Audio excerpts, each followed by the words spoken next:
And with that, good morning. It's another Saturday in Dallas, and we are the Vagabond Nerds, Ray, Sean. Today we're joined by Lyle Blackburn, musician, writer, cryptozoologist, badass. Nerd. Also nerd. That's right, because, yeah. How's everyone doing this morning? I think we're good. Welcome, Lyle. How are you doing this morning, man? Let's start with that. I'm good. Yeah, You're good. Thanks for having me. Good time. Thanks for being here, dude. Man. Yeah, we appreciate definitely. Well, so we open up most of our shows with doing like a quick recap of what we've done in 2 weeks or anything that's been stupid. But before we do that, Jansen, man, bro, how are you? Good 2 weeks? Well, if this tells you anything, I was like 5 minutes late. Actually, I was here on time, but I get out of my car and I have my back left tire completely flat. Dang. So we'll be helping you after the show. Is that what we're Well, hearing? I do have a pump, and I started pumping. I did the one of those little plug-in to your cigarette lighter. Mine. But it's one of those things that it takes forever. So I actually came up, put the dog up, went back down there, and it had a little progress. So I'm hoping that sounds like the same. It sounds about the same as Jason's pump. He starts it, gets it a little bit up, and then you hope for a little progress going in. I don't know. You know I know where you live, right? You know he knows where you keep the pump, right? Don't make us take it away. Sean, how was your 2 weeks? It was they were good. They were pretty good. Your pump was okay? Yeah, the pump was great. Worked really well last night. Everything was nice. We've been going. What we started doing is going to the lake, out to Grapevine. Don't take your pump out to on the lake, man. Friday nights, instead of staying home watching TV, we take the dogs out to the lake and sit down, make a sandwich, eat, drink. Of course, there's always booze involved, and yeah, just hang out. So it's been nice. It's been a cool little thing we started doing. I'm enjoying it. Cool. Scooby? I'm not talking to you today. Lyle, anything new in the last 2 weeks for you? Man, there's always something new. Yeah, each day is a new adventure of, opening the inbox. And there's been a lot of news about this so-called lizard man. I wrote a book several years ago about the Bishopville lizard man, which is a case, cryptozoology case in South Carolina. And it's like the 30th anniversary, and I just did an event out there, a festival. So there's been all kinds of random news coverage, and news stations calling and all sorts of stuff. So it's kind of random because I wrote the book. I did a lot of radio shows back then to promote it and stuff, and then I just sort of move on or whatever. But yeah, so there's been a lot of lizard man going on lately. So hey, that's cool, fun dude. things in life. That's right, cool. Viewers. We have the exclusive for that crap right here, right now. That's how we're going to run this. To hell with CBS. Well, we could have said that for a lot of reasons. Okay. Unfortunately, however, something that has occurred in the last 2 weeks, actually this past Saturday, was the passing of Vinnie Paul. And, of course, we're a Dallas-based show, so we do have to, comment on that. I'm a little saddened by it, Yeah. It feels like all of my generation's musical heroes are kind of leaving me. Yeah, same. Sucks. Yeah, very much Sucks. so. I mean, Chris Cornell. Yeah. And then shortly thereafter. Shortly there before, Scott Weiland. Well, yeah, Scott. Right. Shortly there before. Yeah, shortly there before. I thought that happened to No, he was it. How long ago was that? Was Ray? that 2 years? That was a while ago.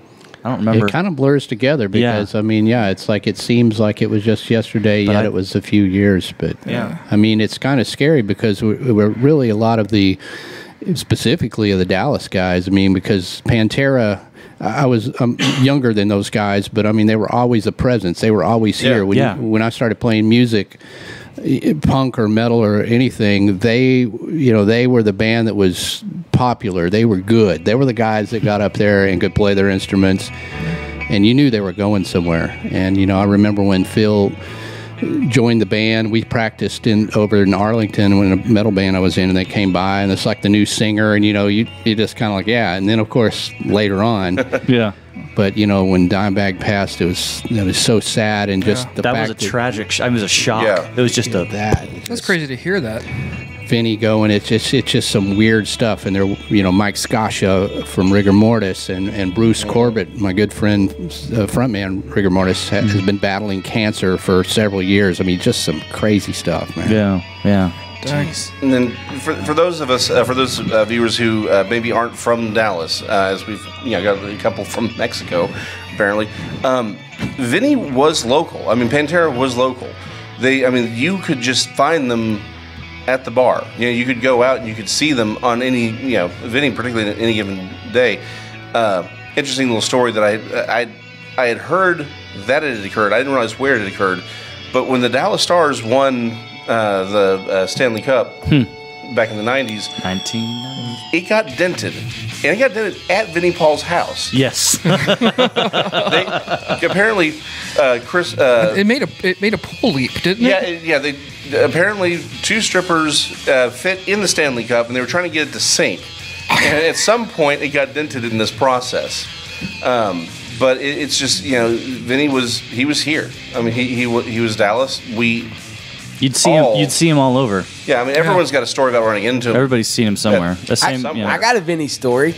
So he was actually a fan of the Jagger Show. Yeah. And we did an event, and him and all his friends showed up. And so after the event, we ended up going to. He was the owner of the Clubhouse. Mm-hmm. Clubhouse. And so I didn't see him after that, but he got us in the VIP room, and it was like one of the craziest nights of my life. He's all like, I can was the Stanley Cup there?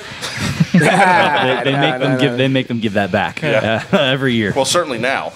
No, even before. No, I have a Pantera scar. I once was at a Pantera show in the 90s at some place called the Tombstone in Fort Worth, which was, I dare say it was a club. It was called that, but it was not. And somehow, it was so packed, and I got knocked on the floor, and I got a piece of glass in my hand, and I just thought, it'll come out or whatever, and it just embedded and stayed there, and I actually had to have a doctor take it out. Dude. Oh, wow.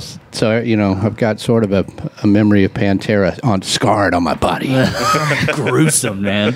Brutal. That's how everyone should go. Yeah. What's the scar say about you? Oh, it's funny you mentioned that. Yeah. My only one Vinnie Paul story is I was at the mall in the 90s. That's how, And it was like, hey, it's Vinnie Paul. And that was it. Yeah. That's my brush with I think legend. I believe we saw him at the Clubhouse at my bachelor party.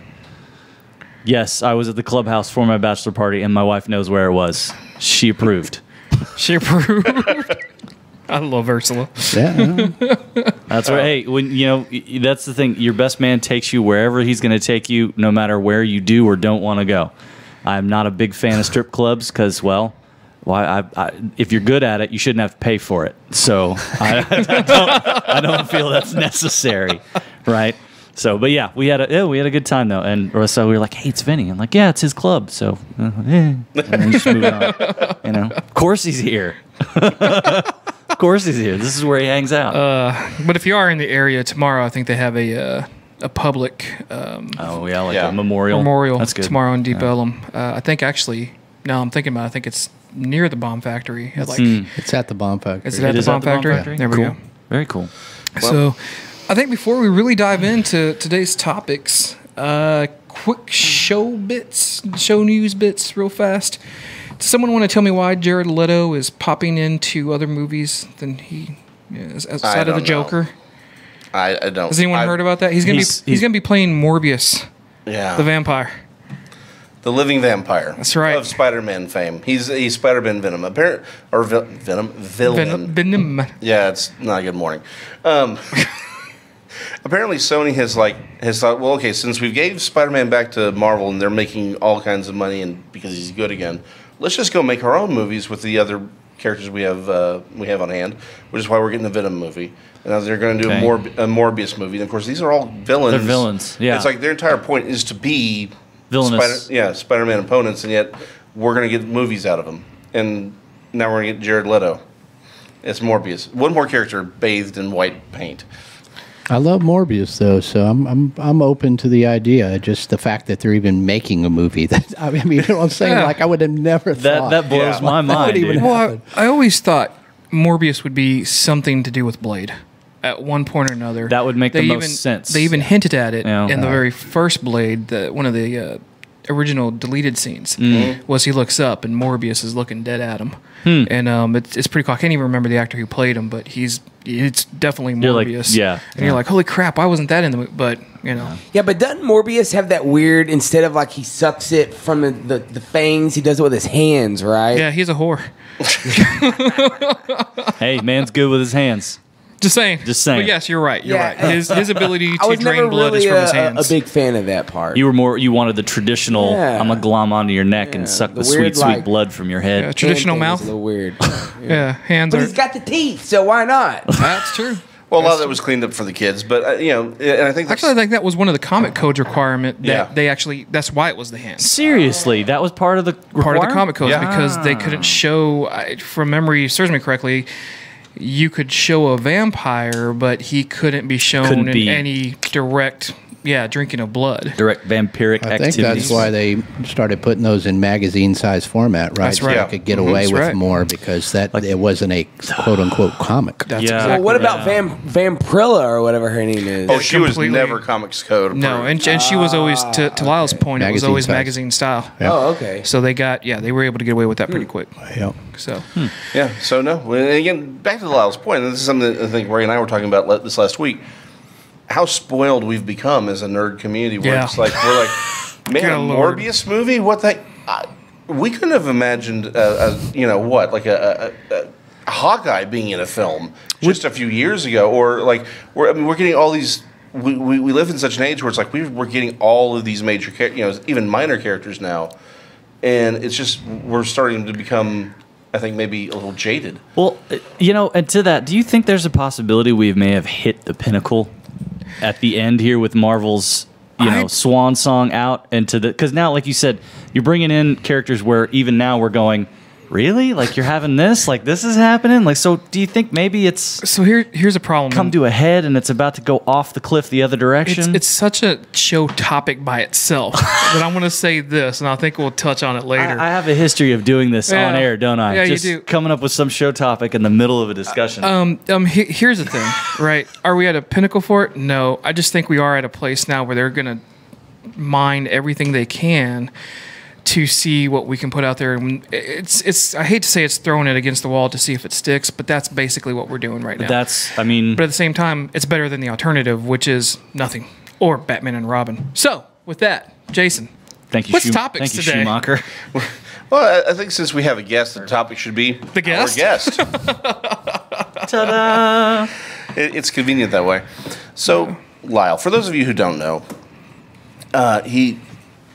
your band's name is Ghoultown, and how many albums do you have out? I lost count.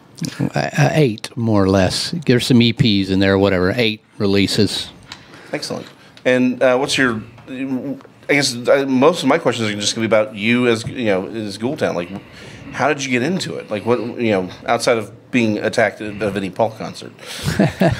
Well, I started playing music at a young age, and as we were driving here, I pointed out an old, looks like an abandoned building at this point here in downtown Dallas, and that's where I spent most of my youth playing in a club called the Twilight Room, and it was a punk club. In fact, I started playing just a little before I turned 16 at a punk gig. I joined a punk band. We played over here on Hervey Street, which is like, in the dark age of, it's scary over there, but it was just a warehouse, and that was my first gig with some big popular hardcore punk bands back in the early 80s.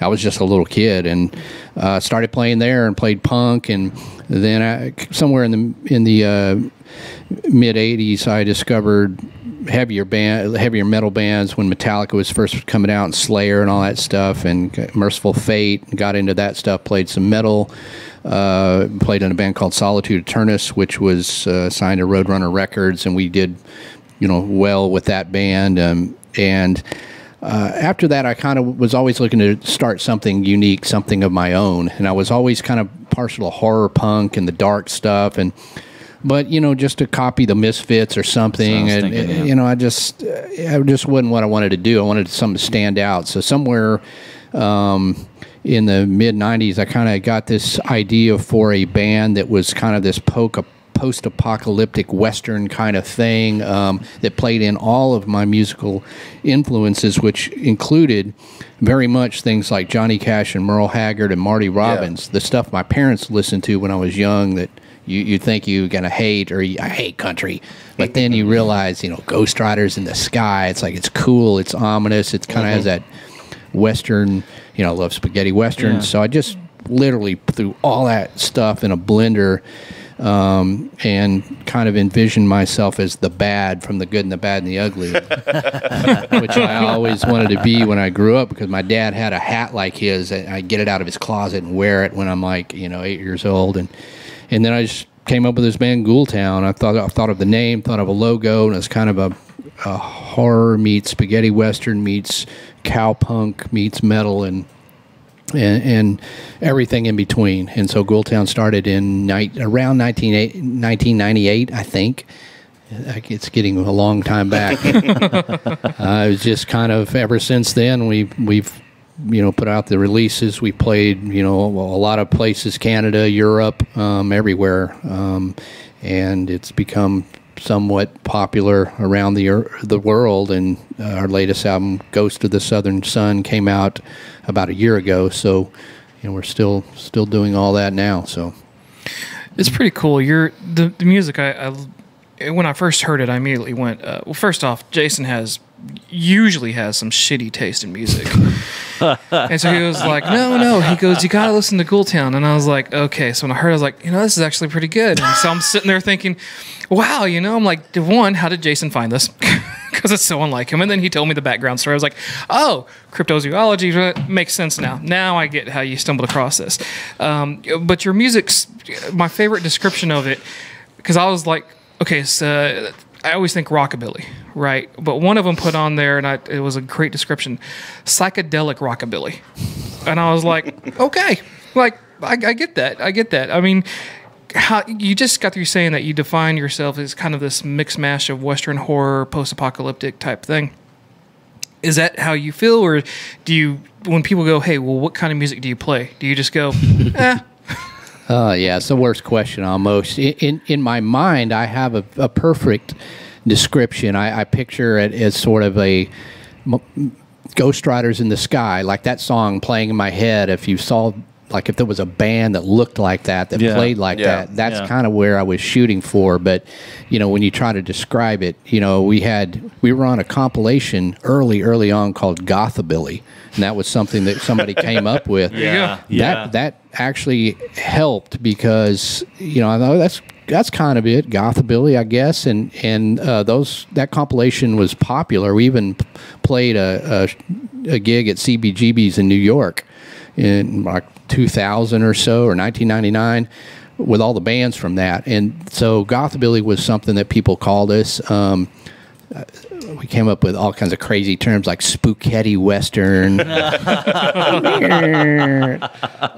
kind of like that one, actually. Good. Just, whatever. The way I say it now is to try to relate to people. I say we're somewhere in the middle ground of between Johnny Cash and Rob Zombie. That's about the best. That's actually great. That's a good perfect place to park it. Yeah, I could see that. People know Johnny Cash. People know Rob Zombie, and typically they like both. Johnny Cash has really come out. When we first started playing, Johnny Cash was not.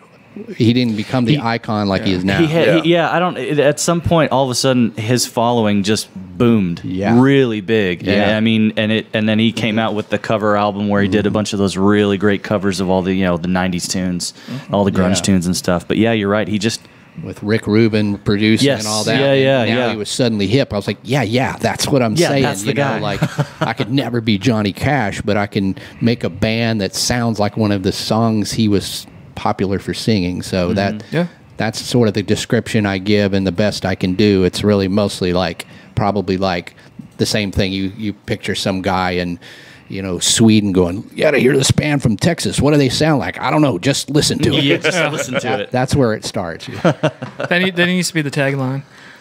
Describe your band. Just listen to If it. you were in Sweden, you would define it as listen to this group in Texas. Texas. I picture that in my mind when I get that fan mail. Like, how did this guy find this? Some guy told him, like, dude. Yeah, you've got to hear this. Yeah. There's a great, if you search on YouTube, like not long ago, I was actually kind of searching. There's some guys, like 3 guys sitting down playing one of our songs, and they're from some European country, and you can tell English is their second language. They do a great job. It's just cool how they played the song, and my mind's blown that they're sitting down and recording this and putting it on YouTube. But you know, their version of it is just cool to see that it gets that response from fans. Yeah, that's cool, man. I can't imagine how that would feel. Seeing how cool that would feel to go, you know, my music touched somebody. They were like, "This is so good. We want to," you know, because imitation is what the highest form of flattery. Yeah. You know, and I can't imagine writing something, you know, my own and then seeing somebody else do it their way. That's really cool. It was cool. Yeah. Well, and particularly someone from that's cross cultural, right? It's Yeah, definitely, dude. You went across the world to a completely different culture, different mindset, and they're like, that speaks to me. Yeah, yeah. I mean, that's amazing. Yeah, the music that music crosses, it crosses all boundaries. It doesn't matter. It's music. Does it still shock you when you're overseas and you see that following? You see those fans? I mean, is it always fresh? Yeah, it's great. I mean, you know, the last show we've played, where people go, where do y'all play? Well, last show was, you know, in the UK. We played in London, and to show up over there, we'd done European tours, but we'd never played the UK. We went there to play this big festival, and we played a show in London, and it was nuts. I mean, it was packed, and there was people there from France, Austria, all over had come there because we were only doing a few dates. That's all the time I could do, and yeah, it's mind blowing, and just to sort of show up in a place you've never played and to see that many people, and they're all singing the songs and lyrics, That's and wild, man. And that's the cool part of it. It's also frustrating because if I had more time or just you would like to repeat that in all those countries over there. I mean, literally, we sell to a lot of Scandinavian countries. You get orders from Russia and fan mail from all these places, and you're like, wow, if you just go to these places, they would be tripping out too, and it would be cool. But you know, it's just, I mean, where I sit in life, it's hard to just go and take 3 or 4 months and tour Europe, you know. Yeah, right. Definitely. Well, so here's the thing, man. With you being on the show, you've gained at least another 3 people. Maybe 4. Maybe four. Maybe four. Don't want to brag. Right. The 4th one is on the fence. Like, Yeah. I don't know. Well, that's what I do, though. It's like that's how I learned early on. It's just to put it out there and to do things and to tell people about it. They're either going to like it or they're not. But if they don't know about it, they can't like it. So I'm never, hey, I live in Dallas. Hey, I can come do this. It's fun. You guys are fun. This is just how you put the word out, whether it's 3 people or 3 million. That's right. Fun, maybe right. Pushing it, but what is y'all's process for putting a song together? Like how do you go from no song to badass rockabilly spaghetti western future punk post-apocalyptic song? It's a little bit of inspiration that hits me, that I sit down, and usually the way the songs work is I kind of, I don't just sit down and write all the music parts or all the lyrics. It could go in both directions. Sometimes I spark for some lyrics or just even literally like one line or a chorusy type thing, and then I build a song around it. So inspiration strikes in waves, and then I'll just sit down, and all of a sudden a bunch of stuff comes out that, in fact, years later, I go, wow, that's pretty good. How the hell did I come up with that? Happy accident. Yeah, I was like, wow, that's nuts. What was I doing there? And that songwriting it or whatever. So it's just something that's kind of, I let it flow in a way, and the new album there was a gap between our last album and the newest one of almost a decade. We did some stuff in between, like the Elvira thing and everything, but I had finished writing writing my first book, The Beast of Boggy Creek, which was going to take me on another path. And I wrote the book, and I hadn't kind of messed with Ghoultown in a while because I was busy doing something I had wanted to do, was write a book. And then suddenly, like one day, it was like, yeah, there's all this music. And I sat down and I wrote about half of that album in about 2 days. It just came out, lyrics and everything flying, and then I kind of, molded that into the song. So, early on, though, when it was like the band was completely 100% focused, I just tried to write all the time. And sometimes it's better just to let the inspiration come. Those are usually the better songs. Like you're driving in the car. Some of them were written in my head, and I get home, I go, try to figure it out on guitar. Those are always the best ones, the ones where you sit there and try. They never work quite as well. I know from a I'm as if I've got some kind of mystical other job here, but I know as collaborating with writing a story, Jason one time we were sitting down and we were at a restaurant, and he just threw something off the top of his head of something that he remembered when he was a kid, and had come up with this character idea. And so we're talking about the actual thing that we're working on at the time for a book and a story. And I just kept going. I was like, you know what? I said, can you talk a little bit more about that? And just when you start talking about, suddenly we fleshed out an entire outline for this potential book in comics, because nerds, right? Yeah. So I get that, where you're just sitting there, it hits, and it's not something that you're intending to have happen, but it does happen. Obviously, not to the success that you've had with it, but. It's an understandable thing where I think sometimes if it's just coming to you, it flows a lot better, flows a little easier. Yeah, that's how art works of any form, I think, and I'm sure that a lot of people, things that become, beloved cultural icons, whether they're books or songs or whatever, you see people ask, like, man, how did you come up with that? Like, I don't know, I was just sitting there talking to my buddy, and it comes out. So those are always, if you can capture those moments, I think that those are the best. And now here's some trivia, which perhaps this is why I'm on the show subconsciously, but did you know Ghoultown had a comic book? No. We did not. Did not know that. Yes. In fact, Ghoultown, before there was a band, it was, in my mind, a comic book. I'd written some, it's always been a writer, so I've written some short stories, and that's where I kind of thought of the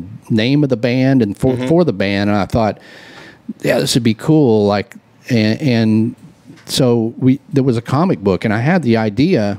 I just thought the band was so cool. I actually went out and actually started the band instead of went with instead of sticking with the comic book, the literary version. Yeah. But about a year into the band playing, we played in Houston, and I met a guy who was doing an independent comic called Texas Asylum back then.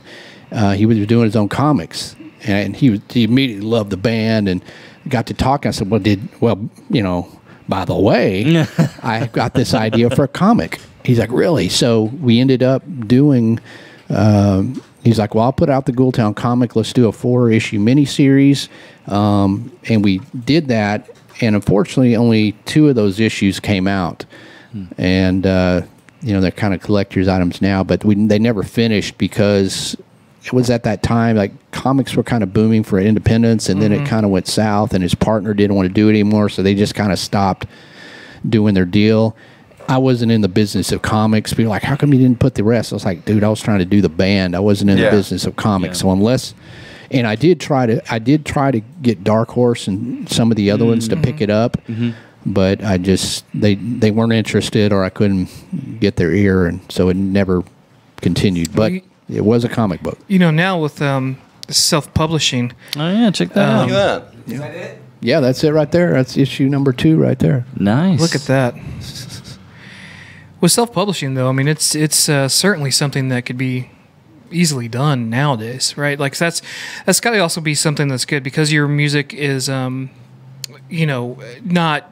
mainstream culture. The one thing that I love about music today is that there's an avenue for every type of music out there. When you're starting back in the late 90s, even in the early 2000s, I mean, who do you go for radio play? you know, because it's such a niche genre, but it's a good genre, you know. I mean, no one's going to sit there and listen to it and be like, you know. I mean, like you said, if people's got different tastes, that's fine. But you know, I don't think the Edge or the Jagger Show would be playing Ghoultown too much. Jansen, what do you think? I wish. That would be awesome. We do need a station like that would play something cool. Yeah. I mean, we were on K&ON a lot, you know, okay, yeah. those shows, and I would be in studio. So K&ON always supported. I mean, first time I was on that when I had a band in 1984. That was my first interview on a radio show. I was drunk, and I was a teenager. But yeah, I was like, that's not Aquafina in his bottle, ladies and gentlemen. yeah, I was like, I was not as professional as I may be now, as I may seem now. Let's get none of us are sober now, so you're good. Yeah, man.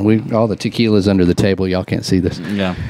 Oh, I'm still sweating out whiskey from last night, so it's possible.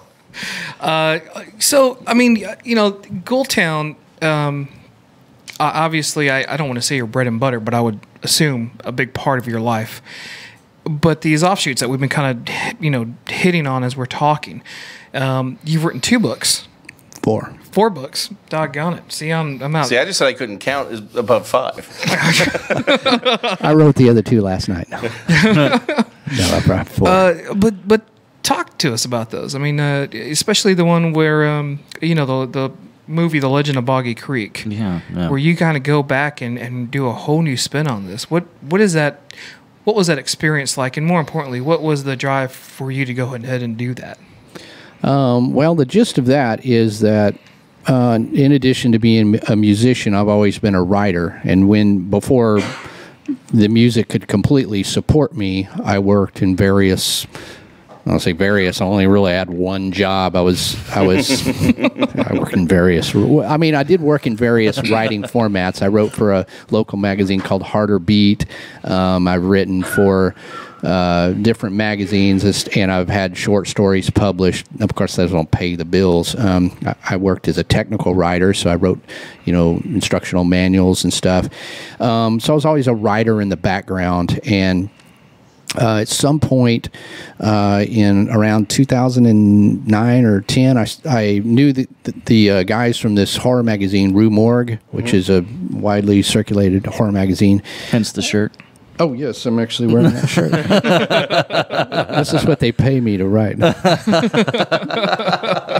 But I don't know. I knew those guys, and they knew I could write. And I was like, yeah, I love cryptozoology. You're like, we love that too. We need somebody that can cover those kind of movies. So I started writing for Rue Morgue magazine, and that was like really cool because I loved that. And Ghoultown had been in the magazine several times, and so now I'm writing for the magazine. And but I'd always wanted to write a book. You know, it's like, and I had another trivia. I'd actually written a Ghoultown novel, which was a spinoff of all that stuff, and it wasn't quite good enough. You know, it's fiction, but so I wanted to write a book to try something else. And once I was writing for Rue Morgue, kind of with the cryptozoology meets horror movies, I'm like, man, I love The Legend of Boggy Creek. It's my favorite movie. In fact, we were on tour once, and I found a copy of the DVD in a truck stop years ago, and I had a laptop, like an ancient laptop that would play DVDs, and I would sit in the van every night before the show and watch Legend of Boggy Creek. They all thought I was nuts, like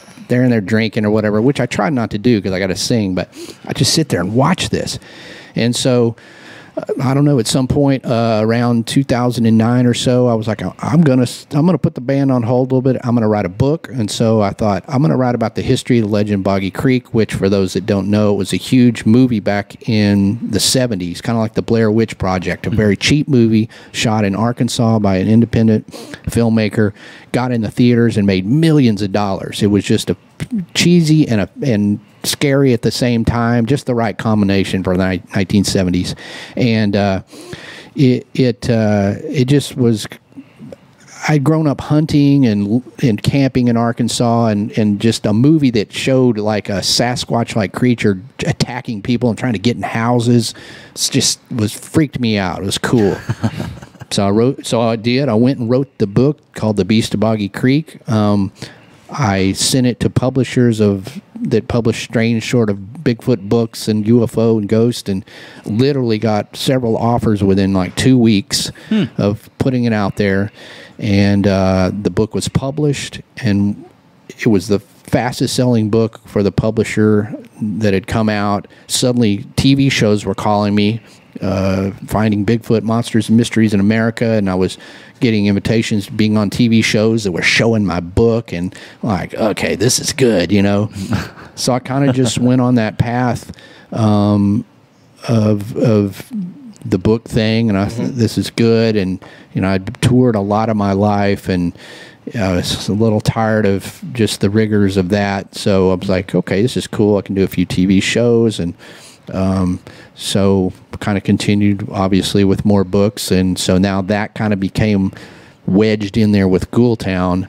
And I thought maybe that would replace Ghoultown, but oddly enough, Ghoultown, maybe because I was on TV or I had other formats, or just simply because there's more time and people were discovering it, the band got even bigger as it was going, even though we weren't touring like we were, or even putting out albums in that time period. I was writing books. So that's how all of that, the monster books, started. Cool. Very cool. Yeah. Now, for those who may not know, I was gonna say just real quick, guys, we actually have a guest. Just in case you're wondering, a real guest. a real guest. A real guest. Sorry, Jeremy and Ben. Wow. Eddie. Eddie doesn't count. So the Legend of Boggy Creek, I think a lot of people just don't realize those stories are true, more or less. I mean, those were based off of real life True events, accounts. correct? Right. Yeah, they were. The filmmaker Charles Pierce got the idea himself because in the early, like around 1971, the Texarkana Gazette in Southwest Arkansas started publishing accounts of people seeing, you know, what they described as this, 7-foot-tall, hair-covered, man-like, apish creature there in the bottoms near Fouke, Arkansas. We're near a little creek called Boggy Creek, obviously.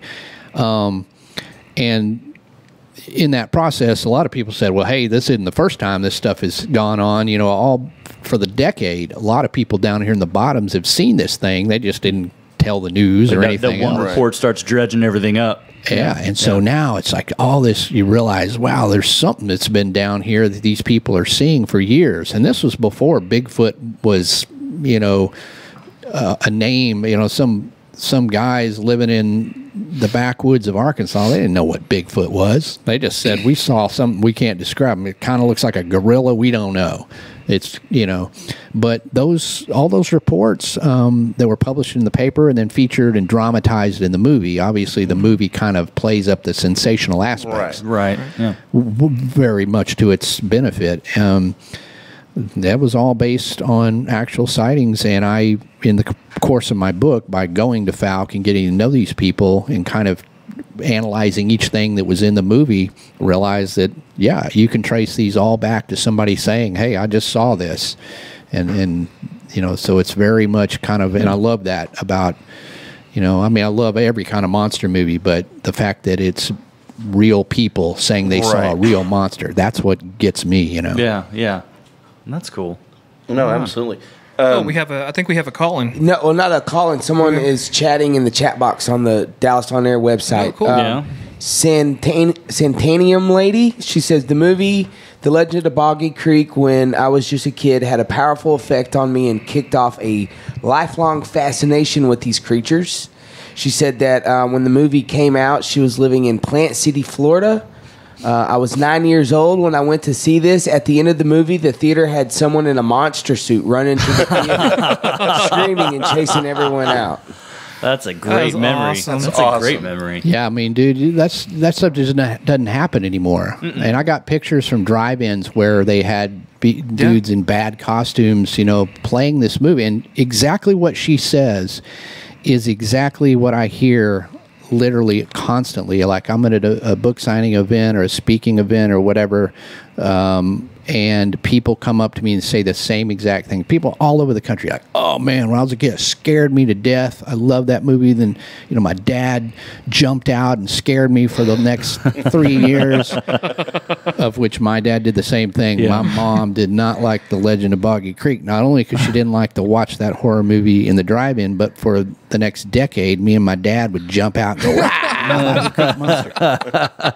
See, and now people don't do that anymore because you can just sit down and open your phone up and play on your phone instead of getting the idea of, let me hide in the closet. And when they come into the room to, go put the towels down or something, I'll pop out and freak them all out. I mean, that doesn't happen anymore. Well, I love how you also said that it was Blair Witch-like. And one of the things that the Blair Witch people, movies that are like that, they always reference The Legend of Boggy Creek as being the kind of the Godfather, the inspiration for that type of genre movie where it's documentary style, movie style, kind of a blend of both natures. And a lot of people online, they'll credit The Legend of Boggy Creek as being that kickoff that, hey, we should do that. Now, the difference being, of course, is that, with The Legend of Boggy Creek, it's a little bit, again, more on actual events or true events based on that. Blair Witch was just a story. Just marketing. Well, and crap. But that's, neither here nor there. That you couldn't watch. That I couldn't watch because I was going to get sick. Because you were going to get sick. Because I'm a pansy when it comes to motion sickness. But yeah, I mean, so to see that the ramifications of that movie, what it's done today, even still, I mean, that's pretty exciting. Yeah, I mean, it is definitely. And then, I'm friends with Eduardo Sanchez, one of the co-directors of Blair Witch Project. We've met several times and discussed, Boggy Creek and the Patterson Gimlin film, the fact that those look shaky and weird, and I mean that's what gave birth to found footage, which is the found footage, the whole genre, whole genre of horror, and it came from that. And those guys, Dan Myrick, and they will gladly tell you that was an inspiration. So it's kind of underrated in that. I mean, even the TV shows. I mean, if you look at the recreations on Monster Quest and Monsters Mystery in America, I mean, dude, this was already done in 1972 by The Legend of Boggy Creek. The recreations, as the witnesses told the story, that's what's on all these shows. So it's got a, very, very much an inspirational movie that people don't realize. And another, let me throw this is all about trivia, deep trivia, deep dark trivia today. The movie poster, the iconic movie poster for The Legend of Boggy Creek, which a lot of people will remember or even recognize now if they see it. Oh yeah, that's a cool. Even if they haven't seen the movie, they may have seen the poster. The poster was painted by an artist named Ralph McQuarrie, who went on to conceptualize all the characters for George Lucas, his Star Wars story. So, what you see, sort of the renditions of Darth Vader and all that, was created by Ralph McQuarrie, who also created the iconic Legend of Boggy Creek poster. That was his first movie poster. He went on to do other movie posters after that, but that was his very first one. So there's kind of this weird tie between not only Star Wars and Legend of Boggy Creek, but Chewbacca and the Falk Monster. Additional little bit of trivia. McQuarrie, while doing a lot of work on Star Wars, also did a lot of work for what was supposed to be the first revival of Star Trek. There was, and he did this design for the ship that was going to be like a miniseries, and eventually turned into the movie. And he helped to redesign the Enterprise, but it looked very, very different. It had a sort of a triangular base, and that is actually the basis for the new ship that's in Discovery. It's that Ralph McQuarrie version of the Star Trek that was supposed to be a retrofit. Yeah. Wow. And he did all that at the same time that he was working on Legend of Boggy Creek. Huh. And I love that because in his mind also, so now we're going to bounce back into Star Wars. In his mind, I love that the lightsaber wasn't a hero, be it hero or villain lead. It wasn't a character weapon. It was really for the stormtroopers. Yeah. Huh. Like it was their version of a police baton. Interesting. So it's just a little things that tie in from when you start on something like The Legend of Boggy Creek and then you jump into Star Wars and just Star Trek and people go, oh hey, Ralph McQuarrie. You're like, oh my god, yeah, but yeah, talk about an interesting piece of trivia. I guarantee most of our listeners are like, "Who? What? What's going on?" Yeah. Dude, yeah. If you pick up the new Ralph McQuarrie, it's a coffee tables book or what have you, and all of his art, all kinds of cool stuff, and you see like a restored picture of the Legend of Boggy Creek, and they even mention me in the Ralph McQuarrie book as the guy. I actually found that oil painting hidden in some lady's garage in Texarkana, but it was unbelievably cool because I'm a fan of Ralph McQuarrie's. I knew about his other stuff, and it's like, this guy's amazing. I even interviewed the guy. So you found the original hiding just in somebody's...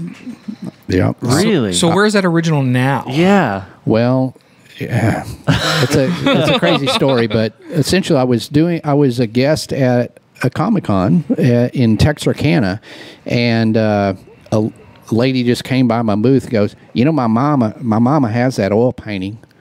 I'm like, what? That is just like, yeah. And I've been looking for it because I had heard rumors that it wasn't the Charles Pierce was the director of The Legend of Boggy Creek. His family, I knew that they didn't have it anymore. This lady just threw that out. I was like, well, can I talk to your mama? I got her cell phone, called her up. Yes, sir. I got that painting here if you want to come look at it. Wow. I went over there. There's the actual oil painting.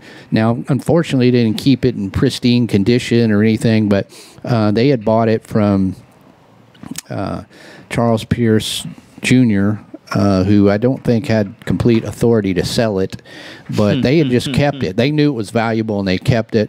He's like, well, I'll sell it to you if you want. So I actually bought it from her, got it, but I had become friends with Charles Pierce's daughter, all of his family, and ultimately it hung on my wall, and ultimately I discussed with them the fact that it really shouldn't have gotten out of the hands of the family in the first place. Right. They wanted to, it's a Ralph McQuarrie assistant. She wanted to put that somewhere in a museum, somewhere that could be on display. So it's currently sort of in limbo, but the plans for it is to actually go into a museum. So while I really loved it on my wall and wanted it there, I thought I don't know, it belongs in a museum. My house is like a museum, but it was the right thing to do. And I began to work with the Pierce family. I didn't want to create animosity or whatever. Because you're a good guy and you have a soul. That's the thing, man. I guess so. It's like, gets in the way sometimes, doesn't it? Sometimes it gets in the way, doggone it. It always pays off. Be a good person, do the right thing. That's always worked for me, so I just keep going with Are you hearing that, younger generation, all you millennials out there? It comes How back. about doing the right thing? It comes back around now. Hey, Dave in Austin wants to know, what do you guys think of Boggy Creek 2? Boggy Creek 2. Well, Charles Pierce, had been bugged by the studios to do a sequel for years, and Boggy Creek was such a huge success. Of course, nowadays, a sequel is already planned before the first movie barely gets out of the box office. Yeah. So of course this is natural, but he's like, I'm a filmmaker. I made that movie and I want to move on. I'm not making, I'm not trying to milk it. He's not in it for a trilogy. Yeah, he knew that you can't top that. Yeah. But in the 1980s, I guess he finally broke down and relented and shot Boggy Creek 2, which is actually Boggy Creek 3, because there was a return to Boggy Creek, which was done in the interim, which was more of a kids movie with people making bad Cajun accents. It was a whole deal. But anyway, Boggy Creek 2 is just... Man, it's not good. Charles Pierce himself is in it. He wears these cut-off jeans shorts that are too short the whole time, like Daisy Dukes. That's how you do it. That's how you rock that. That's a little uncomfortable. We're going to go back to the pumps. They go in the woods looking for Sasquatch in the same area, of course, and there's what I call a little bit of flash dance in the forest. The girls are just too, modelly looking. It's a fun movie, and the best place you can see it is the Mystery Science Theater 3000. Oh, yes. Yeah. Okay. Mockery of it. Nice. And Pierce himself, he didn't like it, and he knew it wasn't good, so it wasn't like his finest moment, and nobody expects it. But it's just part of the Boggy Creek movie mythos, legacy. Huh.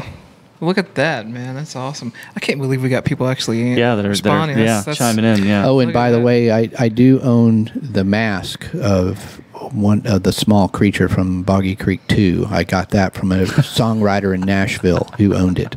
I love how it goes to certain people. It's like the story, like the mask alone would be, wow, cool. But the story of how that goes, I got it from a guy in Nashville, a songwriter, singer. He writes songs for Blake Shelton and other popular. Oh, wow, man. But the point here is everybody loves the legend of Boggy Creek of a certain age. It's just and I've tried to collect I've kind of tried to organize and collect this stuff because nobody has sort of archived and been a historian, I guess, so to speak, on this because it's kind of been lost. It's the influences come out and Blair Witch, but it's kind of needs a spokesperson to say, hey, remember this old movie? This is influential. Right. Whether it's cool today or not, it was influential. Yeah. And that's my role today in the world, is being the world's leading expert on the legend of Boggy Creek, which I'm down with it. Find a niche and fill it, man. I'm cool with that. Yeah. Didn't you find the actual location for, I can't remember, it was the house that they made for the film or the house that the event actually took place in?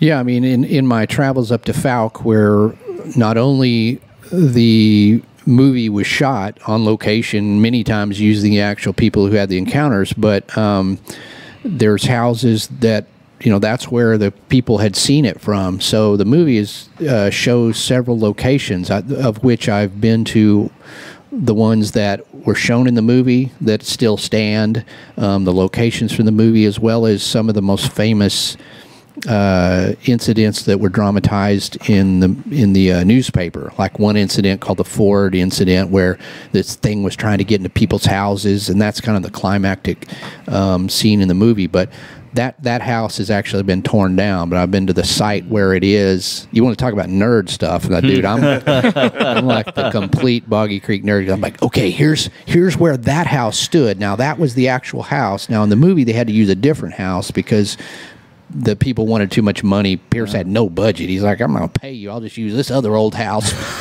a mile down the road. Nobody's going to know the difference. But I've been to the place, I took a piece of bark off the tree, like it's sitting in my office, that was where this occurred, May 5th, 1971, or whatever. But yes, so it's cool to have seen that in the drive-in as a kid, and it becomes such a part of me. And then to, as an adult, to go to the places, this is where all that went down, right here, this little spot or whatever. It's just cool. Yeah, I'm going to sit there and be like, I've never done, but we've actually done that as a nerd. Yeah, we have. Yeah. We've done we've all done that as a nerd. We're like, hey, do you remember that time?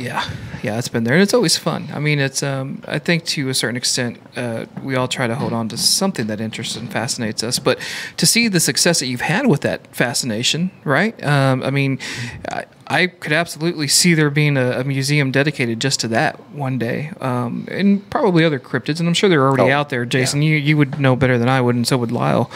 But I could absolutely see in that being pieces of bark and everything else actually put up somewhere. If you go to the Monster Mart, which is undoubtedly the coolest convenience Monster Mart souvenir store, yes. If you look up a picture, look for the Monster Mart, you'll see a picture of it. Nice. It's got this giant Bigfoot coming over the building. It's amazing. There's murals and stuff. It's there in Falk, Arkansas. I have created a small museum with some of my other stuff. You can see displays of historically significant things. So there is sort of a museum there. I don't live in Falk, so it's hard to kind of... Right. And the owner of the Monster Mart does his best, but... That's it. Yeah. There we go. Nice. It's on my list of things to go see, actually. Next time we're in Arkansas, we'll have to go stop by that. People come from all over. There's a sign-in sheet. I mean, I've seen people like New Zealand and every state in the U.S. I mean, so many people still love it, and they want to go by there, and they go to the Monster Mart, and So yeah, there's something of a museum. So let's jump real fast because I kind of want to know a little bit more about this as well. The Lizard Man, the true story of the Bishopville monster. Talk to us about that because this is one actually I don't know. I think Sean's giving me that look like I don't think he don't know knows this one either. No, the Boggy Creek one I remember, but not this. Well, the Lizard Man never had a hugely successful movie, so he was a little more unheard of. But that and Kirk defeated all of them. So that's true, right. The Gorn. Right. I always loved the Gorn. See, and yeah, so there's always been that fascination for, and I think with everybody, it's reptilian humanoids. So when I got done with the Beast of Boggy Creek and it came out and it was doing well and everything, I thought, well, what do I do next? I gotta do something. So naturally, I did what anybody would do. I went on what I called the swamp tour, in which I traveled many, many miles around southeast parts of the U.S., going to swamps where there were reports of strange creatures.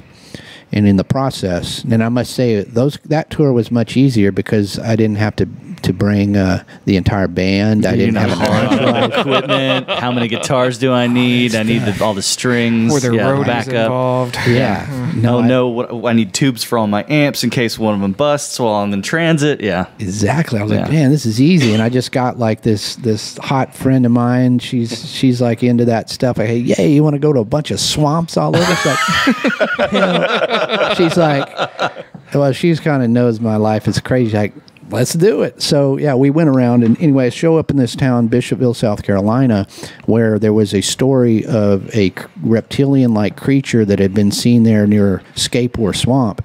And the locals called it Lizard Man. And this thing had tried to attack people. It jumped on cars and tried to get this kid. I mean, it's all kinds of crazy stuff. The police had looked into it. There was a sheriff who investigated this kind of in a serious manner. And so that's a great story, and I love the creature from the Black Lagoon. Okay, I mean, and I think this is like a modern version of that. People saying they saw a creature like this come out of a swamp down here in South Carolina. And I got there, and I didn't necessarily intend to write a book, but when I got there, suddenly the newspaper was showing up, and then, after I got done with the swamp tour, it was like an article I saw. Writer plans to write Lizard Man book. Well, I guess I better write the book. Well, yeah. Kind of pigeonholed me into this one. Yeah, the picture of me and my friend Cindy that were like, okay, well, it's official. So, but I did. It was a cool.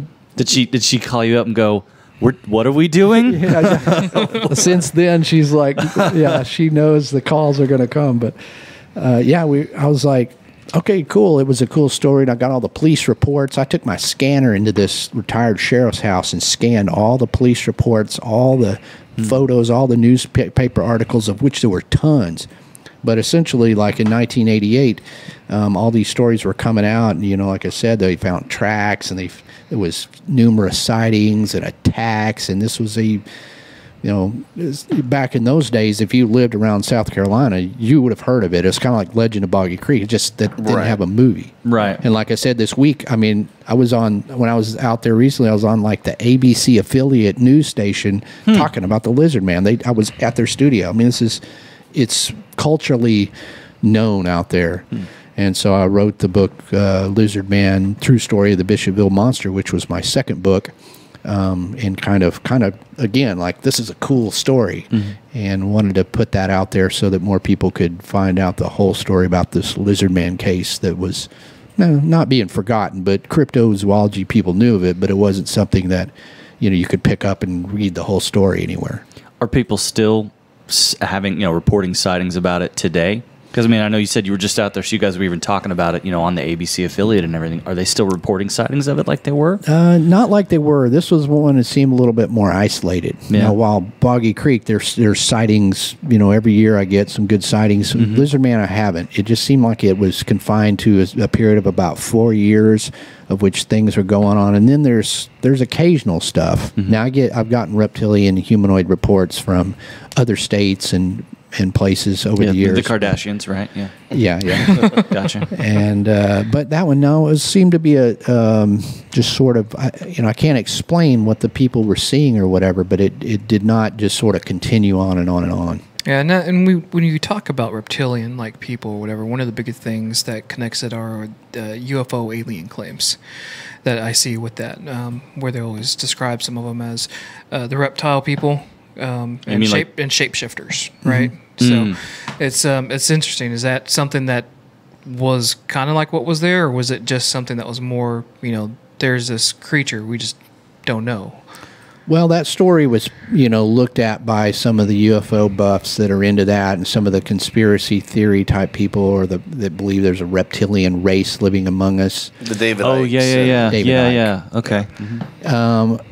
But for me, I kind of approached it more of a cryptozoology case, because in my mind, it was like Creature from the Black Lagoon. This is just a monster. Yeah. Even if it was like a mangy Bigfoot covered in algae that, maybe it wasn't a lizard man. Isn't that Lauren Coleman's thought that instead of there being a lizard, like reptilians and we get closer to this mic is so far away today, and in a Bigfoot, essentially like the swamp creatures. Mouth on the mic, Jason. I think that's because technically you should have used this one. Yeah, that's probably what you should have done. I'm just going to sit here and lovingly look at Lyle. We love you, Jason. What was that Lauren's thing? Essentially, it was like, again, like the swamp Bigfoot stays in the water and basically allows sort of the algae and stuff to grow on them so they look green to someone who's being attacked by some creature. And Like camouflage kind of thing? Yeah, so like a camouflage. And given that supposedly the Falk monster was also three-toed. It's kind of like you when you decided not to bathe for that week. Yeah, pretty much. Okay. It wasn't just a week. That explains it. It does. That sort of overlaps. Maybe that it was Lauren Coleman's theory, right? Yeah. It was kind of that. I don't know. I guess because it's a little more plausible to think that there's an undiscovered ape than there is some sort of a, hybrid reptilian humanoid, or even something that is not human, but evolved from dinosaurs or whatever that we haven't found. I don't know, but yeah, it was that. And I looked at it that way too, because in some of the police reports where I was looking at, he made these people. There was 5 people that saw it at once. The sheriff made them go in and write down what they had seen. He separated them all, and one of them just says, "It looked to me like a Sasquatch. It looked like it had brownish hair." And so I thought, yeah, it could be a Bigfoot. So now you're explaining one cryptid with another, but there are the other theories, a subterranean race of reptilians. There's not a lot of caves, though, there in Scape Swamp. So I was like, where are they coming from? Right. Yeah. The shape-shifting thing or the UFO connection, had there been a lot of corresponding UFO sightings with the reptilian lizard man sightings, maybe there's a correlation, but there really aren't a lot of UFO reports that correspond to that. So all of it is just complete conjecture, or trying to relate one thing, or just, I just throw all the theories in there and I let the reader basically decide. I don't try to sell them on anything. I'm just, hey, here's the cool story. Here's what people have proposed. Let's look at all those. And in the end, it's a mystery. It was, we can't say what those people saw, but they saw something unexplainable. Right. I had that same person come up to me one time and say, "Who was that? What is that with you?" And I'm like, "Jason? Like, that's just my friend." Does the government know about him? Yeah, actually, they do. Yeah, I'm on several watch lists. He's on a watch list.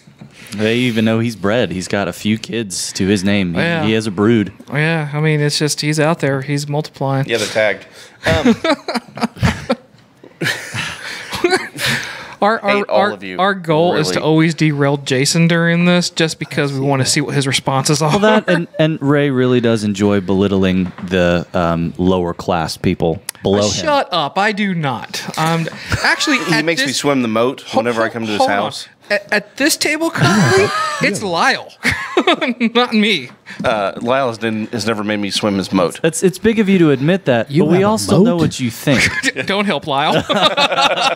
Awesome. And you know what's in that moat?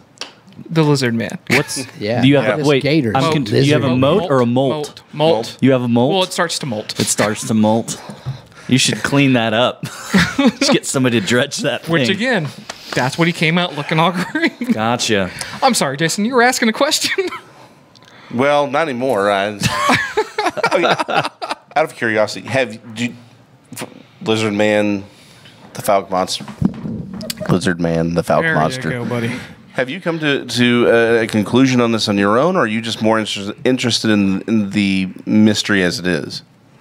I mean, I think in some ways, first and foremost, I still am the kid who loves those spooky tales of seeing monsters in the woods or in the swamp. You know, the fact that, you know, and we're not talking about movie monsters, we're talking about real life and people seeing, it's just something spooky about that. I love the stories. As to what these creatures are, you know, without having seen one myself, you know, I've experienced some strange things when I've been out there in these locations, you know, and, you know, obviously I've interviewed a lot of people who I believe that in their credibility, they saw something. But without having seen it myself, I just really can't say, you know, yeah, these exist. I mean, so ultimately it is something that you're trying to figure out, and you're always kind of modifying your thoughts and beliefs on it. The more you spend time researching and the more people you interview, you know, you're always molding that theory as to what in the hell this could be, you know, like what is all this stuff? I mean, is it, you know, aliens? Is it apes in the woods that are miraculously hiding? Whatever. You know, so I don't know. I don't I don't try to claim to know all the answers. You know, TV might call me Bigfoot expert. You know, I'm not an expert. I'm just, you know, a guy who can, you know, eloquently tell you the story. You're chronicling. You're a scribe. Yeah. You're reporting on it and relating that to the rest of us. I'm trying so hard not to grab the back of your head and just shove it in there. I'm kind of like a. No, you actually don't have to be that close. He's good. He's fine. He doesn't have to be that close. I just want to do that to him though. We all know how you like to swallow date. the mic. I see myself as Kolchak, the Night Stalker. Oh, nice, dude. Nice pull. But basically, you know, typing on a typewriter, even though I don't use a typewriter. But, you know, like Kolchak, he's like, nobody believes. I'm telling you the story. You know, like, I'm like, you know, people are like, what is a lizard man? I'm like, here, read this book. I mean, tell me that these people didn't see something freaky. You know, Yeah. I'm basically Kolchak, who I love. You know? What do we got, Jansen? Aaron is asking, what is your opinion on Bigfoot being multi-dimensional? Oh, good question. I was saving that one for Nick, but Well, that always comes up. I mean, again, that's kind of goes back to that, you know, trying to figure out just what these things are. And that's, you know, I kind of start with a theory that Bigfoot is a biological entity. It's just simply, you know, an animal that's got a low population, and it is miraculously and luckily not been discovered, you know, mostly due to its own ability to remain elusive.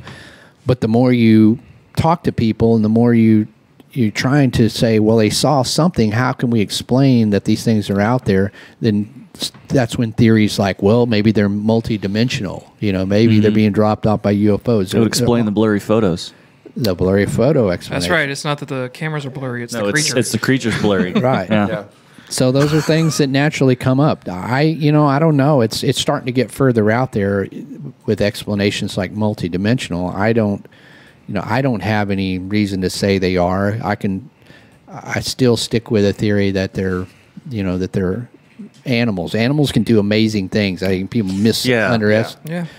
people underestimate, you know, what animals can do, especially if they are presumably of a little bit higher intelligence than your average animal.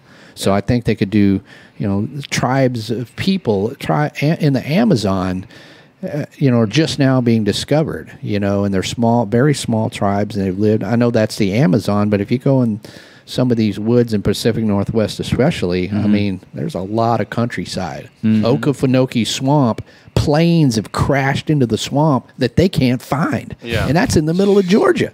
Yeah. Well, you don't even have to go that far from where we are here in Dallas. You have Richland Chambers Lake. Like we used to go out there and hunt for deer.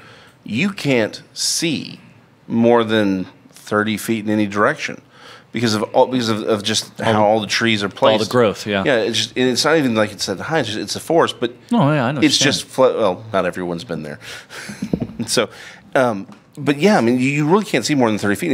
If you have something out there that's presumably almost human level intelligence, seemingly, according to some accounts, it doesn't take much to hide. Oh, it can dodge your eyesight. I mean, and that's the thing. Richland Chambers connects to this much larger thing. I was actually talking to some people a few months ago, just south of the Red River. We're talking about how many sightings they were having of Sasquatch in and around the Sulphur Creek area. And that sulphur, that waterway all connects out to Boggy Creek, which is not that far away. I mean, it's all part of the same, sort of tributaries off of the Red River. Yeah. And and there are sightings that are on the Red River all the time. Yeah. And here's the thing. I think if they were multidimensional, they would be seen in more unlikely places. But if you start overlay a map of Sasquatch sightings with the actual geological terrain, you find that they follow the pathways of water, like you're talking about. There's can be a history of them over these. They're in the places where it's more forested, where it would be more likely. We would see, we could look out here the window and see one here in the street. If they're multidimensional, they just pop up everywhere. I mean, why would they only be in the forest? Where animals obviously are living. So to me, if you really look at all the sightings, it kind of totally makes sense. It's like, yeah, that's where you would see something. They're like the Rambo of cryptids. Yeah. Well, and it seems, and to that point, awesome. It does seem like, again, they have a higher level of intelligence than, say, an average ape. The Caddo that I spoke with when I was in college, they call them the Stick Indians. And there you can read accounts of when the white settlers were coming in. You're fine. Hi there. Relocating some of the Caddo, they said, look, you can get rid of us. You can move us. The Stick Indians aren't going to leave. And they're going to be there. I mean, it just seems like with the Indians, they had a closer relationship, but then they saw, the white man coming in, these European settlers coming in and changing the landscape. And in using a higher level of technology, and they said, yeah, I don't want to be a part of that. So it seems like they're going out of their way to avoid the modern world as well. Yeah. I mean, so, you can't underestimate these kind of things. So that, again, it's sort of like the jury's still out, but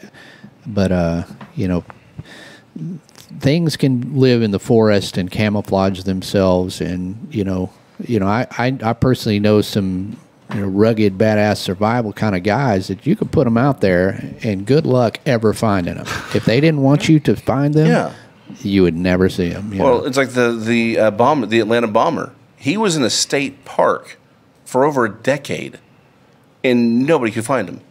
I mean, we knew where he was, and he was just gone. There were fewer sightings of him than Bigfoot. And he was out there growing weed, and he would actually walk into stores and buy stuff. Well played. Thank you.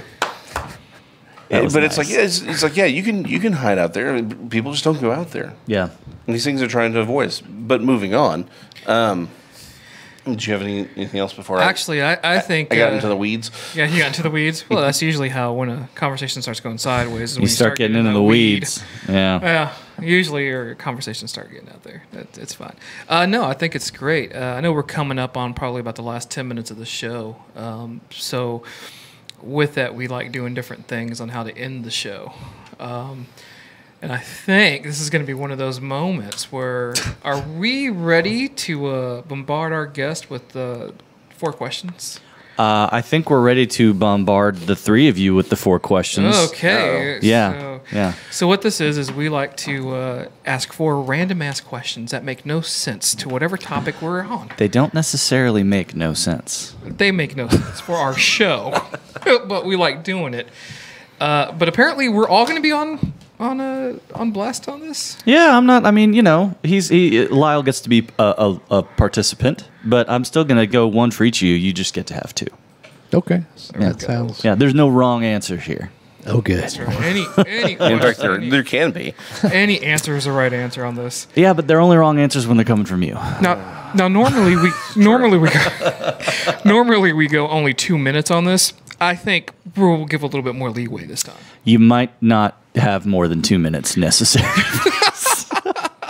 I don't want to put a lot of stock into what I've done. So let's just maybe see how this goes. All right, let's go. All right. So, well, Lyle, since you're the guest, we'll start with you. First question. If you eat yourself, would you become twice as big or would you disappear completely? Boy, that's a good question. I've asked that myself that many times over the years, and I think I would. I think that would just sort of be like you fold into yourself. You would just simply disappear. It's sort of like some Like a black hole collapsing in on yeah, itself. yeah. That's what I was gonna say. Some kind of science stuff, and that's it. Some kind of science stuff. That's it. Yeah, I think you just disappear. That's Okay. All right. The official answer on that was science stuff. The official answer is science stuff. Science All right, write that down, you know people. what? That's a shirt. Science stuff. Science stuff. I think it actually might already be a shirt somewhere. If it's not, we're stealing we need it. to get that Yeah, going. we're But gonna steal Vagabond Nerds. not your Batman, or I don't stuff. care about your Batman. I don't care about your Batman. Science Science stuff. stuff. There's a few others all somewhere. just science stuff. Yeah. Okay, Ray. Yeah. For you. So, the stealing of farting unicorns, selling flamethrowers. Has Elon Musk lost his ever-loving mind? It's Elon Musk, isn't it? Yeah. I don't necessarily put it past him to actually have these things Well- and to actually do these things and to, more importantly, to put them out there for all of us to purchase at a really ridiculous price. $500, by the way, will get you your own, very own, not a flamethrower, as he calls it. Yes, and yet it is which I very believe- much a flamethrower. Which I believe Chandler Riggs from The Walking Dead fame, who played Carl, Yeah. actually bought one of those. Nice. I can't wait to see the first reports of somebody accidentally burning down their backyard with this. It 'Cause won't you be- know it it's won't be gonna an accident. It's going to start many a barbecue. That's got to happen. Oh, so Yeah. you've seen Jason's cooking. It's All right. true. I once saw, here's some trivia. I once saw a band play over here at Club Clearview close by, and the guitarist had flamethrowers coming out of the front of the guitars. It was Nice. the coolest thing I ever saw. Nice. I heard about that band. This Friend must, of mine- was this Yeah. way before Mad Max Fury Road? I don't know. Actually, I think it was. Would've It been- probably must have been. I think it was. Because if it was over here, you said Clearview? Yeah, it was been in the late 90s. Yeah, that early was 2000s. way, yeah. Nice. It was awesome. So. Nice. But that also not a flamethrower, a guitar. A guitar, yeah. A guitar. Dude, I'm watching the video. This flamethrower is epic. I'm telling you, dude. Look yeah. at that. I Yeah. want to see it real quick. Yeah, Yeah, sure. let's Throw pull it that up real on there. fast. Yeah, definitely. Spin it around. And it looks like a weapon out of like Aliens. Yeah. It looks like it's, Yeah. That can't be legal. It Game is- over, man. It is actually legal. It is made by the Boring Company, and they are working on shipping it. The hardest part is they are having trouble shipping it loaded with propane. But he actually called it not a flamethrower, because if you call it flamethrower, you It's can't illegal. sell it. But Yeah. if you call it not a flamethrower, you can sell it. He's a genius. I want one of those now. To protect the castle. Okay, Jason. Sean. Research. Has this concept completely escaped modern media news? Yes. Fair enough. Good answer. Well done. Thank you. That's the In first. fact- That's the first and- right answer you've had. And also, might I add, also the shortest effing answer Also, the he's shortest ever done. answer you've ever produced. So One no, of those, sir. yeah, that's good. You That was get, you good. get double points. All right, fourth and final. In your opinion, Lyle, Paul the octopus or Achilles the cat, as far as animals predicting outcomes for future FIFA World Cups, which one did it better? I think octopuses are wise creatures, and I think the octopus. Paul, did you say Paul? Paul the it was octopus. Paul. Yes, it was Yeah, I'm Paul. gonna go with Paul the octopus. Do you And want to call it- Ken as a lifeline?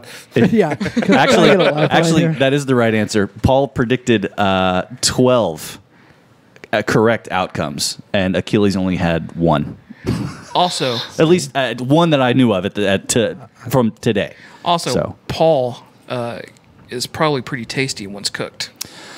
Don't hold back Achilles the cat. There's some There's some stir fry. Don't hold Some back stir- on the cat. Yeah. Oh, absolutely. There's some stir fry that would You're gonna eat that. delicious. You're gonna eat? No, drop it. Drop it. Yeah. PG-13. my friend. PG-13. Hey, I'm talking about a cat.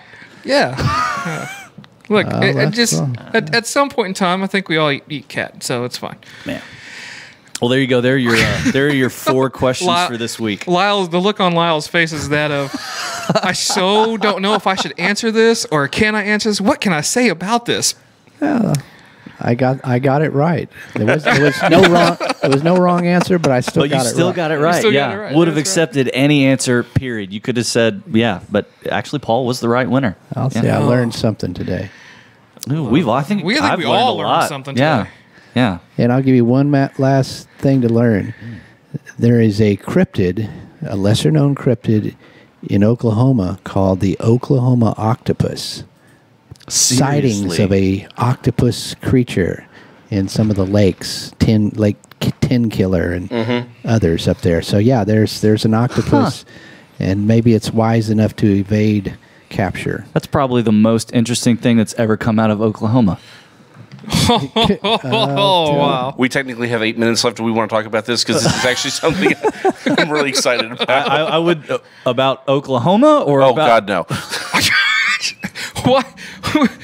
Look, Oklahoma's not bad. It's Texas's cap, okay? Even Oklahoma doesn't want to admit that it's Oklahoma. When you cross that border, they have their sign in camouflage behind a bush. So we've done a lot of we've camped a lot of spots. We usually do a camping trip in the spring and in the fall, and we do like 2 or 3 different trips. Just a weekend. Kind of like 4-day weekend extended. And the 2 or 3 trips we've made across the border into Oklahoma, the birds aren't even there. They leave. You go camping and you're like, there's nothing here. There's no squirrels. There's no raccoons because they're like, Oklahoma. It's and they because the leave. octopus got No, they were eaten by were- pterodactyls. Oh, There okay. you That go. could be that. There you go. Yeah. Maybe there's an explanation for it. there you go. There you go. There you go. Let's Figments. talk about Back the to octopus. Okay, so my question to this Let's address the octopus in the room.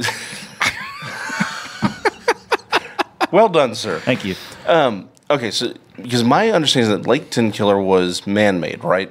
That is my belief. It was a river that was dammed Dammed. up to create a I lake. believe so. Yeah.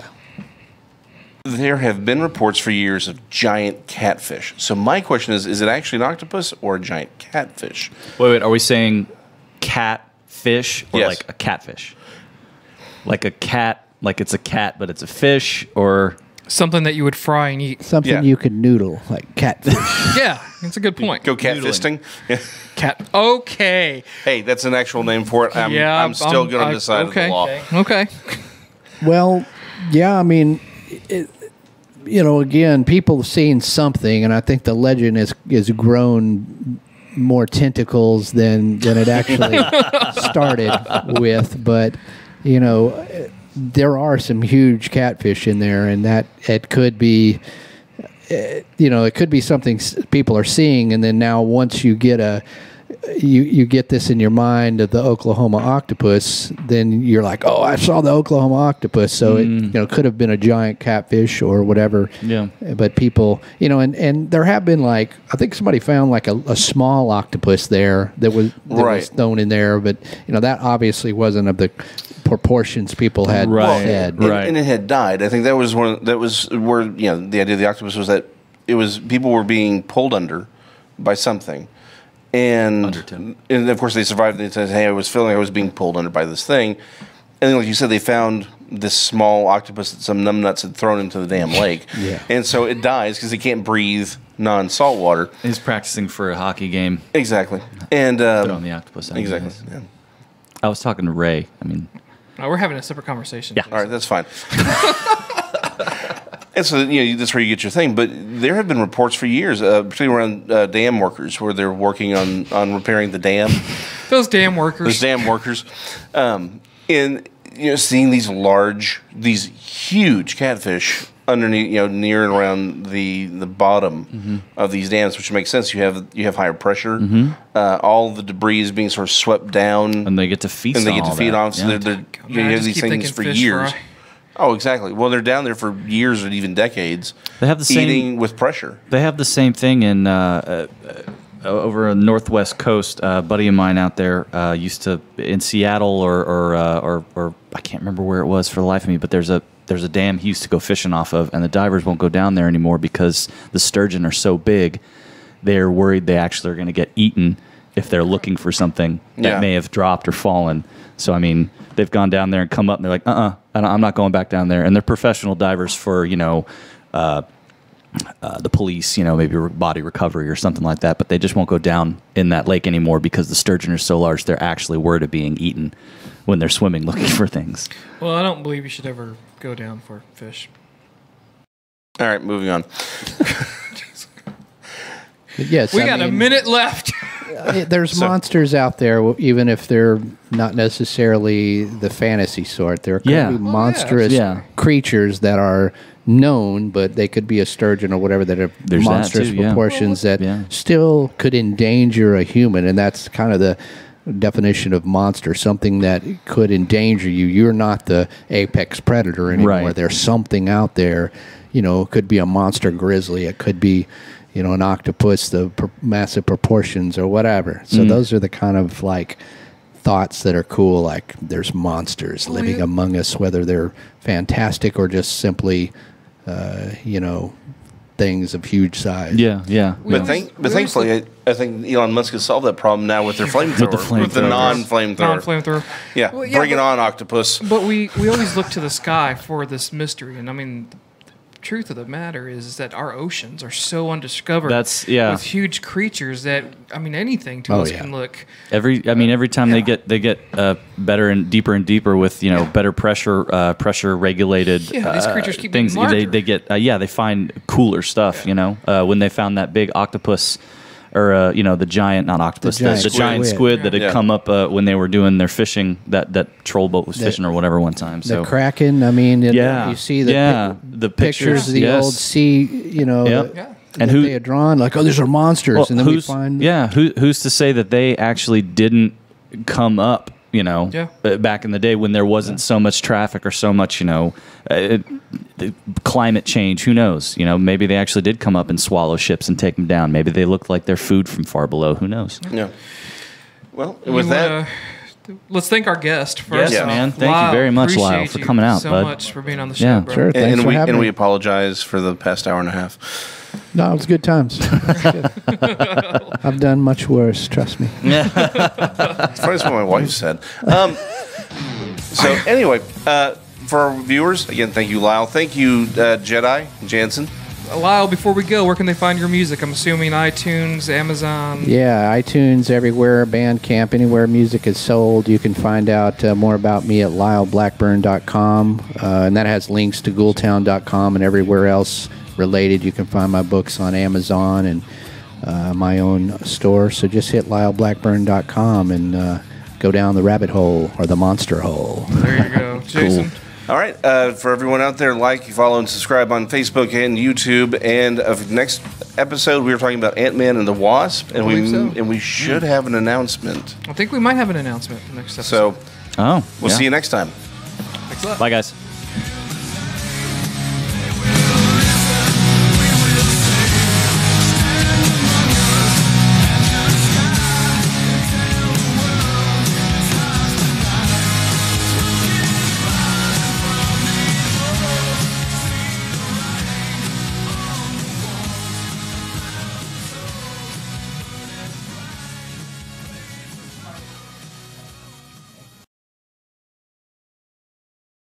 Yeah, that was a great show, guys.